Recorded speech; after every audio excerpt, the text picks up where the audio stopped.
Highlight Gujarat News. રાજ્યભરમાં ઉનાળાની તીવ્ર ગરમીનો પ્રકોપ સતત વધી રહ્યો છે.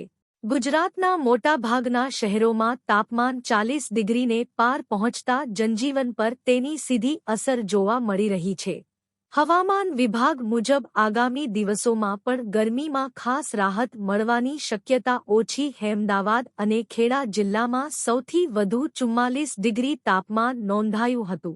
વડોદરા, આણંદ અને મહીસાગર જિલ્લામાં પણ પારો 44 ડિગ્રી સુધી પહોંચતા લોકો ભારે ગરમીથી ત્રસ્ત બન્યા હતા. બીજી તરફ સુરેન્દ્રનગર, અમરેલી, બોટાદ અને ભરૂચ જિલ્લામાં 43 ડિગ્રી તાપમાન નોંધાયું હતું. ભાવનગર, બનાસકાંઠા અને મહેસાણા જિલ્લામાં 42 ડિગ્રી તાપમાન રહેતા બપોરના સમયે રસ્તાઓ પર સુમસામ માહોલ જોવા મળ્યો હતો.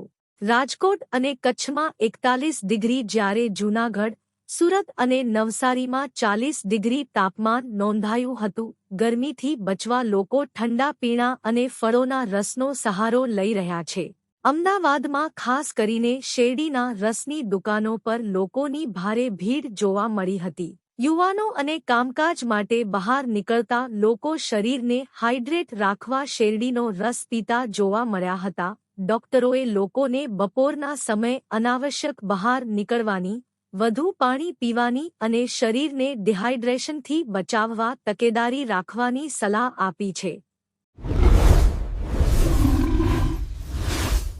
Highlight Gujarat News.